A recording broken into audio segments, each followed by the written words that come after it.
Hello, Lee, Art of Light Images, and today it's unboxing day. I've got the Sony FE24-105 f4 G OSS to unbox right after this.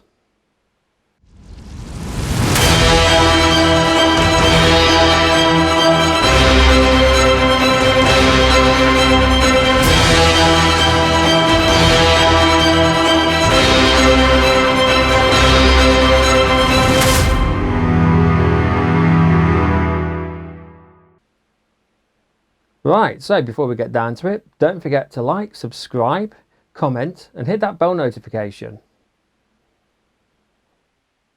Okay, here it is then, the unboxing of the Sony G FE24-105mm lens. It's an f4 G OSS lens, and over here it shows that it has a 77mm filter thread. The box itself is a typical orange Sony box. It's been tangoed. For those of you who don't know what it is to be tangoed, then you're not missing much. So yeah, okay, so what we've got on the side here, it says nano AR coating, silent drive SSM motor, sorry the reflections in the way there, circular aperture, so it has 9 aperture blades as opposed to 7, which you often find on this class of lens. Lens hood included, lens case included, and optical steady shot. So this is the first time I've opened this lens. I've not opened it and then repackaged it just to open it again. Weirdly enough, it doesn't have the protective seal you normally find on a Sony lens box. So I'll give you an example of that. So here's the box from my old Zeiss 24-70. And you'll notice, but it does in fact have a seal. And the seal here has clearly been opened because I've opened it to take the lens out, but that seal's there to show you that the lens hasn't been opened, it hasn't been tampered with, and everything's okay, or should be okay, inside the box. And this box doesn't have that, which is interesting. So maybe it's a good thing, but I'm doing this as a video unboxing in case I open this box up and something is in there that's not quite right. Okay then, so let's just crack this open. There's no tape on this box whatsoever, it's just a box. Have a look inside here. So we've got a bag, a polyester bag, inside a polythene sort of a bag. And inside the actual box itself, just put this to the side for a second, we have got just some warranty, guarantee, stuff like that, various languages. Nothing really interesting. I don't think I'm going to bother reading that, and I won't bore you with it, so I'll just move this out of the way. And there's nothing else in the box at all. Okay, so I'll move that out of the way. Right then, so the lens inside this bag. It's interesting because being a G lens, it's equivalent, for example, to say a Sony L lens. And Sony L lenses come with lens hoods, and they come in a bag like this. It's kind of supposed to look like leather, I think, but it's definitely a soft plastic. It's not padded at all, it's just very thin material. Does have a harder base. It's not really useful for much. You certainly won't go out with your lens in this bag, I don't think, and risk using it. You might drop, if you drop it in a bag like this, it's not going to protect it at all, basically. I guess it's there for show or for storage purposes. So inside we have a couple of pull straps here. We just pull this open and we have more plastic.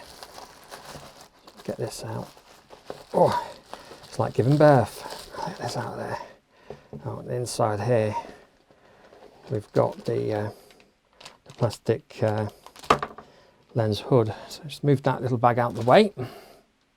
I'll take this out first because it's going to be the easiest thing to take out. It's plastic, not like the Zeiss lens. Many of the Zeiss lenses have half metal, half plastic. This is just purely plastic, but as long as it does the job, that's all that matters. And now we've got yet more plastic, bubble wrap. And here's the lens itself, so I'll just get rid of this bubble wrap. Saving the planet.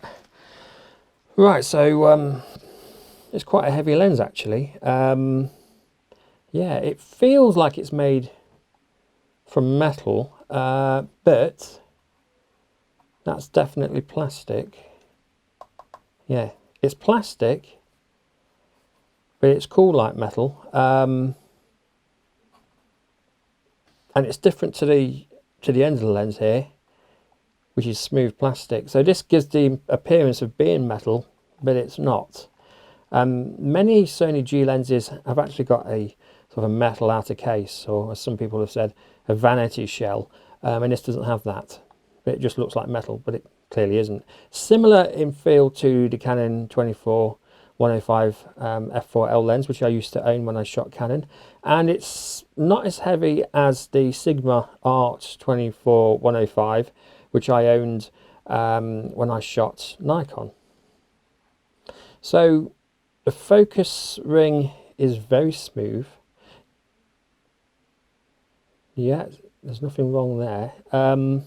Obviously, it's not a mechanical focusing system, it's electronic. The actual zoom ring, and this is rubber, this isn't metal, this is rubber, or some kind of plastic. Let's just give this a turn. So this is quite interesting. It's quite stiff as you zoom out. I can feel air, so as I zoom this back, I can feel air coming out of the seam here and hitting my hand, because obviously it sucks air in and blows air out due to compression of air inside the actual tube as you're zooming. Let's just put that back. So it's very smooth up to about 50mm. It's very smooth. From 50 it gets quite hard and progressively harder as you go to 105 to actually zoom it. So I think if you're doing video, it will be good between 24 and 50. It'll give you a nice smooth result, but I think once you get past 50 it might look a bit jerky. Now the lens over time may soften up a bit, the mechanism may soften a bit and it might get easier, but yeah, it's quite interesting. With my Sigma and Canon lenses, it felt the same all the way through the zoom mechanism, but it does feel very sturdy all the same. So we've got the focus hold button here, which can be programmed for various functions through your computer, your camera menu. I nearly said computer menu. And then you've got your AF MF switch, which feels very precise and it doesn't feel spongy. It's got a nice firm feel to it. And then you've got the optical steady shot, again nice and firm. Let's have a look at the glass itself. So, oops, maybe we'll have a look at the rear, at the metal mount on the rear first then. There, look at that. Never been mounted to a camera before, not a single scratch on it. Let's just pop this back on before we do get a scratch on it. I seem to want to go back on. Right then, so let's have a look at the lens element. It does look beautiful. So there you go. So FE4/24-105 G OSS filter thread 77mm. And this is the nano coated front optic as well. It does have 3 ED extra dispersion elements in there. Those are the expensive glass. You often find those in high-end telescopes. It helps to reduce chromatic aberration. It helps to bring all wavelengths of light, red to blue, closer together, so you get less speckled light, less light fringing, for example, less of the purple fringing. Yeah, it feels good. It's a G lens, so the way Sony lenses work, standard FE lenses are your consumer level lenses. Then you've got the G lenses, which are prosumer, so these will be what semi-professionals and enthusiasts typically will go for. And then you've got the GM lenses, which are considered the purely professional lenses. Though I'm sure if you were an enthusiast and you use the GM lens, your hands won't catch fire. So yeah, it feels like a very nice lens. Let's just put the cap on the end. So let's compare this initially to the lens that I'm swapping it out for. So this is the Carl Zeiss Sony FE 24-70 lens. Just put that over there for a moment. Now I've had this lens about 15 months, and compared to the new buy, to the Sony 24-105, the body is made of metal. Okay, so it probably has plastic underneath this metal here, but it's cold to the touch. It has that nice metal feel to it. We have a metal zoom ring, and we have a metal focusing ring, and it's all very smooth operating. It's lovely and smooth, well dampened, and the zoom mechanism is lovely and smooth all the way through. So from 24 to 70, 100% smooth, very smooth, beautifully smooth, very good for video, as opposed to my new lens, which isn't smooth all the way through, although hopefully with a bit of use that might change a little bit, but it probably won't. And it has that split, so it's kind of half metal and half plastic for the actual yeah, there you go.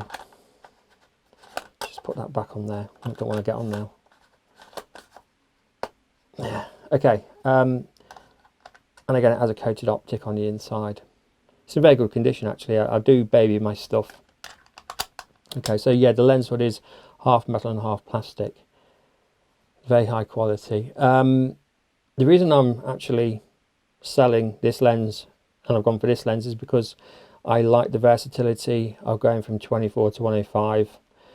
I'm more of a photographer than a videographer, and for street photography I just find that to be a more useful sort of range. Also at 105 you get better compression, you get better compression blur, and for the money, I mean £1,200, well £11.40 in my case, like I say, I got £60 off. It's about $1,300 US. I think it's a fairly good buy, at least I hope it is. I will do a user review further down the track with this. It is quite a lot bigger, as you can see. What's good about this Zeiss lens is on my Ronin SC gimbal, I can actually use this lens with my Sony a7 III camera, and it balances really well. And I don't think it's going to balance anywhere near as well with this lens. So there we go. We'll just have to see how that goes. But yeah, so initially speaking, apart from the fact that first impressions, but the zoom does get quite a bit stiffer past 50. I think that's definitely going to affect video performance, no question there. I did think of getting the 24 to 70 GM 2.8 lens, but it's around £1,800, and I'm losing that zoom range, which is what I'm initially attracted to with this lens, and I'm gaining one stop of light. The Sony a7 III is a very good low light camera, and I've learned over the last 15 months, but between f2.8 and f4, in all honesty, until you get to really high ISOs, 6400 and beyond, that one stop of light doesn't really tend to affect the a7 III that much at all. And it's very rare, but I shoot at very high ISOs. Unless I'm doing a long exposure, I generally will use a flash. I know how to flash, how to use flash, how to bounce flash, yada yada. So yeah, so that's basically it as a first impressions. Like I say, I will be doing another review on this lens, a user review at a later date. I'll let you know how I get on with it. I'll let you know if that zoom issue improves. It's fairly smooth, to be fair. It's just, but it does noticeably get harder once you get past 50mm. But generally speaking, first impressions, I think it's a well-made lens. Yes, it's made from plastic. Most G lenses have this metal sort of vanity shell on the outside, like the Zeiss has, which does feel better in the hand, if I'm honest, that nice cool metal feel. But it looks like it's made from metal, and it feels nice and heavy, and generally speaking, if something's heavy, it's valuable, as the saying goes. So yeah, we'll see. So thanks for watching, and catch you later. Okay then, so here it is. This is the 24-105 f4 on my Sony a7 III full frame camera. I'm glad I've got this small rig grip. It really does help out, because this is quite a heavy lens, and this grip just gives a little bit more space for my, what do you call it in America, pinky or little finger, okay, and it gives a little bit more heft, so it helps balance the lens out a little bit more. I have been running the zoom, exercising the zoom, shall we say. Could look rude. Yeah, I've been exercising the zoom, and it has actually gotten a little bit looser, and it's easier now, and it's smoother through the range. So I think it was basically because it was factory fresh, but I was getting that kind of a sticking issue at the beginning. I will do, as I said in the unboxing video, I will be following up this video with a user review with some sample images shortly, just in a few weeks' time, after I've had a chance to get to grips with this lens. I'm just in the middle of another storm, so we've had 4 storms in a row now in England. Yeah, and coronavirus, but let's not talk about that.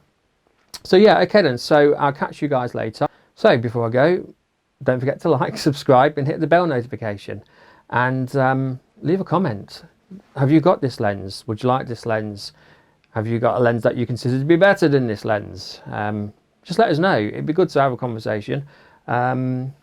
Yeah, and until next time, get out there if you can and do something interesting.